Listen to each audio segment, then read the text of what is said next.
રાજકોટ વાસીઓ સાવધાન, રંગીલું શહેર અત્યારે સૂર્યદેવના પ્રકોપથી અગનભઠ્ઠીમાં ફેરવાયો છે. તો આકાશમાંથી વરસી રહેલી આગ ઝરતી ગરમીને જોતા શહેરમાં ઓરેન્જ એલર્ટ જાહેર કરવામાં આવ્યો છે.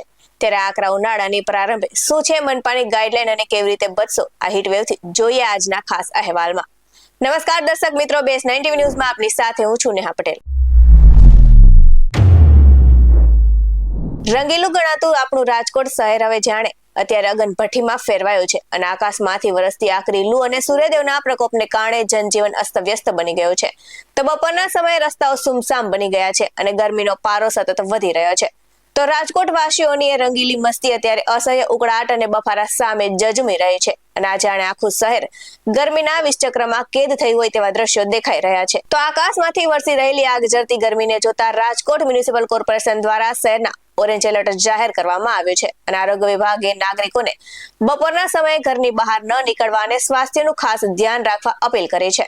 તો રાજકોટમાં ગરમીનો પારો સતત વધી રહ્યો છે અને મનપાના આરોગ્ય અધિકારી ડોક્ટર જયેશ વાકાણીના જણાવ્યા અનુસાર આગામી દિવસોમાં તાપમાન હજુ પણ વધવાની શક્યતા છે, જેને પગલે તંત્ર દ્વારા ઓરેન્જ એલર્ટ જાહેર કરવામાં આવ્યું છે અને આવતીકાલે યેલો એલર્ટની આગાહી કરવામાં આવી છે. તો સાવચેતીની જો વાત કરવામાં આવે તો ડિહાઇડ્રેશનથી બચવા માટે કલાકે ઓછામાં ઓછું 200 ml પાણી પીવું, સગર્ભા મહિલાઓ, વૃદ્ધો અને બાળકોને બપોરના સમયે બહાર ન લઈ જવા તેમજ એક સાથે ભારે ખોરાક લેવાને બદલે થોડા અંતરે હળવો નાસ્તો કરવો અને આ સાથે જ પ્રવાહી પદાર્થો જેવા કે લીંબુ શરબત, છાશ અને જ્યુસનું સેવન વધારવું અને જો બહાર નીકળવું અનિવાર્ય હોય તો ટોપી, ચશ્મા અને સુતરાઉ રૂમાલનો ઉપયોગ કરવો. અને આ સાથે જ જો ગરમીનો પારો હજુ વધશે તો લોકોની સુવિધા માટે બપોરના સમયે શહેરના મુખ્ય ટ્રાફિક સિગ્નલો બંધ રાખવા અંગે પણ મનપા વિચારણા કરી રહી છે.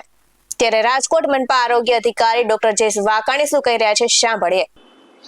રાજકોટ મહાનગરપાલિકા વિસ્તારમાં આજે ઇન્ડિયન મેટ્રોલોજીકલ ડિપાર્ટમેન્ટ દ્વારા યલો મીન્સ ઓરેન્જ એલર્ટ જે છે આજે ડિક્લેર કરવામાં આવ્યું છે. તાપમાનનો પારો મહત્તમ જે છે 42 ડિગ્રી સુધી જવાની શક્યતા છે નોંધાયેલી છે. એ અંતર્ગત ગઈકાલે જ રાજકોટ મહાનગરપાલિકાની આરોગ્ય શાખા દ્વારા રાજકોટ મહાનગરના લોકોને ખાસ જે છે હીટ રિલેટેડ ઇલનેસને અટકાવવા માટે શું પગલાં લેવા માટે એક એડવાઇઝરી પબ્લિશ કરવામાં આવી હતી. ખાસ કરીને લોકોને એક રિક્વેસ્ટ કરવામાં આવે છે કે જ્યારે એલર્ટના દિવસો હોય ત્યારે બપોરે બની શકે તો 12 થી 3ના સમયગાળા દરમિયાન બહાર જવાનું ટાળવું જોઈએ. આ ઉપરાંત ખાસ કરીને વાત કરીએ તો સગર્ભા દાત્રી, વૃદ્ધો ઉપરાંત ખાસ કરીને બાળકોને સાથે જે લોકોને લાંબા ગાળાની બીમારી છે તેમને પણ બહાર જવાનું ટાળવું જોઈએ. બિનજરૂરી બહાર જવાનું, જો જરૂર હોય ને બહાર જવાનું થાય તો લોકોએ ખાસ કરીને ટોપી, ગોગલ્સ, સનગ્લાસ સાથે શરીર અને માથું, શરીરના તમામ અંગો ઢકાય તે રીતે વજનના હળવા અને આછા રંગના વસ્તુઓ પરિધાન કરીને બહાર જવું જોઈએ. આ ઉપરાંત હાલ જે છે છત્રીનો ઉપયોગ પણ કરી શકાય છે.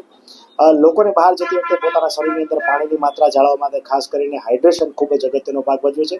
દર વ્યક્તિએ હાલના દિવસોમાં તરસ લાગે કે ન લાગે ઓછામાં ઓછું દર કલાકે 1 ગ્લાસ પાણી એટલે કે 200 ml પાણીનો ઇન્ટેક જે છે કરવો જોઈએ. ખાસ કરીને જે લોકો મજૂરી વર્ગ અથવા લેબર વર્ગ સાથે સંકળાયેલા છે એમણે તો આ ફ્રીક્વન્સીમાં જોવા જઈએ તો દર 20 થી 25 મિનિટે 1 કપ જેટલું એટલે કે 100 ml પાણી જેટલું પીવું જે છે એ દર 20 થી 25 મિનિટે 1 કપ જેટલું પાણી પીવું આવશ્યક છે.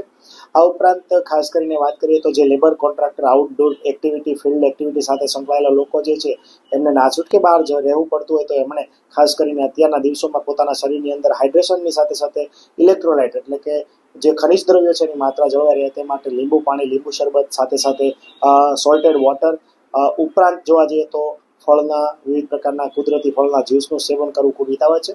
હાલ ઉનાળાના દિવસો છે એટલે સંપૂર્ણ ભૂખ્યા પણ ન રહેવું ને સંપૂર્ણ ભરપેટ પણ ન રહેવું જોઈએ. ખાસ કરીને હાઈ કેલરી અને પ્રોટીનયુક્ત ખોરાક જે પુષ્કળ માત્રામાં હોય ટાળવો જોઈએ. કટકે ઇનફ્રિક્વન્ટ મીલ જે છે એ થોડું લેવું જોઈએ. આ ઉપરાંત ખાસ કરીને વાત કરીએ તો લેબર કોન્ટ્રાક્ટરે જે પીક અવર્સ દરમિયાન પોતાનું કામગીરી જે છે ખાસ કરીને કન્સ્ટ્રક્શન સાઇટની કામગીરી છે બંધ રાખવી જોઈએ. સૂર્યોદય થાય પછી કામ શરૂ કરીએ, તડકો આવે એટલે કામગીરી બંધ કરીએ. સાંજના સમયે પાછું કામગીરી શરૂ કરીને સાંજના સમયે કામગીરી છે એ બંધ કરી શકાય. બપોરના સમયે જે છે એ બ્રેક આપવો ખૂબ હિતાવહ છે. સાથે જોવા જઈએ તો જે રાજકોટ મહાનગરપાલિકા જે છે આ બાબતે કટિબદ્ધ છે અને ભવિષ્યમાં પણ જો રેડ એલર્ટ કે ઓરેન્જ એલર્ટ ડિક્લેર કરવામાં આવશે તો બપોરના સમયે સિગ્નલ બંધ કરવાની કામગીરી પણ જે છે હાથ ધરવામાં આવશે. વધુમાં જરૂરિયાત જણાય તો ભૂતકાળમાં પણ રાજકોટ મહાનગરપાલિકા દ્વારા વિવિધ પ્રકારના BRTS બસ સ્ટેશન ઉપરાંત કરીને GSRTC સાથે હોટસ્પોટ એરિયા આઈડેન્ટિફાઈ કર્યા ત્યાં સમાજસેવી સંસ્થાઓ દ્વારા છાશ વિતરણ, પાણી વિતરણ, શરબત વિતરણ વગેરેની કામગીરી છે એ પણ શરૂ કરવામાં આવશે.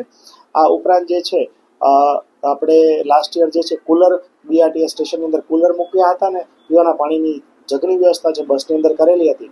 જો જરૂરિયાત જણાય તો એ પણ જે છે કાર્યવાહી હાલ ચાલુ કરવામાં આવશે. આવા જ વધુ અહેવાલ સાથે ફરી મળતા રહીશું. તમે અમારી યુટ્યુબ ચેનલને સબસ્ક્રાઇબ કરવાનું અને અમને ફેસબુક અને ઇન્સ્ટાગ્રામ પર ફોલો કરવાનું ભૂલશો નહીં. બાકી નવી અપડેટ્સ મેળવવા માટે આપ જોતા રહો બેસ 9 ટીવી ન્યૂઝ. નમસ્કાર.